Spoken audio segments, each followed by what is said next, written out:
Last month, an AI booked a flight, reserved a hotel, and rescheduled 3 meetings, all while you were asleep. No human clicked a single button.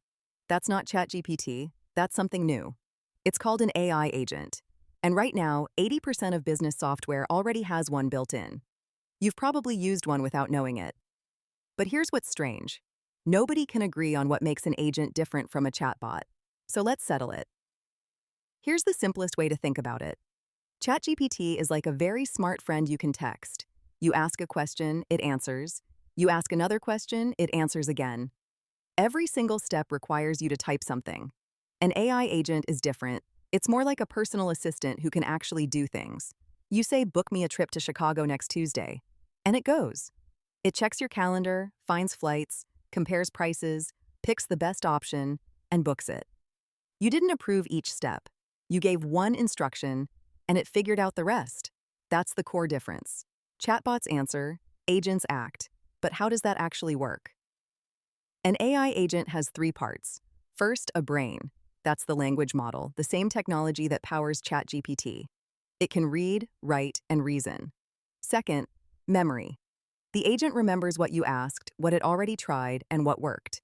This is why it can handle a 10-step task without forgetting step 3. And third, this is the important part, tools. Tools are how agents actually do things in the real world. A tool might be access to your calendar, or your email, or a flight booking website. The brain decides what to do. The tools let it actually do it. Without tools, an agent is just a chatbot with good intentions. But tools create a new problem. If your agent needs to check your calendar, book a flight, and update a spreadsheet, that's 3 different tools, 3 different companies, 3 different ways of connecting. For years, this was chaos. Every tool spoke a different language. Building an agent meant writing custom code for every single connection. Then last year, something changed. 2 new standards emerged. MCP, that stands for Model Context Protocol, is how an agent connects to tools. Think of it like USB for AI. One standard plug that works everywhere.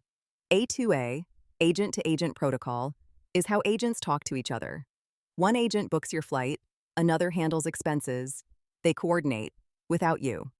These protocols are why agents suddenly work. But there's a catch. Let me show you what this looks like in real life. Say you're a sales manager. Old way, with a chatbot, you'd ask, what were our sales last quarter? The chatbot would answer. Then you'd ask, compare that to the same quarter last year. Another answer. Then, send this to my team. You'd have to copy, paste, format, and email it yourself. New way, with an agent, you say one thing. Send my team a comparison of this quarter versus last year. Done. The agent checked your CRM, pulled the data, formatted a summary, wrote an email, and sent it. You gave one instruction. The agent made 12 decisions on its own. That's the shift. And it's already happening in tools you probably use. Microsoft has agents built into Copilot. Salesforce has agents in their CRM. Google has agents in Workspace. Slack, Notion, HubSpot. Agents everywhere. 80% of enterprise software now includes some form of AI agent. That number was under 20% 2 years ago. That's not a gradual shift. That's a flip. And here's what it means for your daily work. That expense report you submit, an agent reviews it. That meeting summary you receive, an agent wrote it. That customer support chat you're in, probably an agent on the other side. You're not going to install an agent. You're going to realize one was already there. But does this mean agents are ready for everything? No, not even close. Here's the honest truth. Agents are great at well-defined tasks. Book a flight with these constraints. Summarize these documents. Send this type of email. They struggle with ambiguity. Plan something fun for my anniversary. That's hard. What's fun? What's the budget? Does your partner like surprises? An agent can't read minds. It can follow instructions. The more specific you are, the better it works. The more vague you are, the more it guesses. And here's the real limitation. Agents make mistakes. They misread data. They send emails to wrong people. They book flights on the wrong day. When a chatbot makes a mistake, it gives you a bad answer.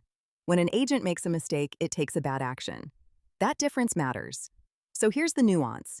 Agents aren't replacing you. They're more like interns with superpowers.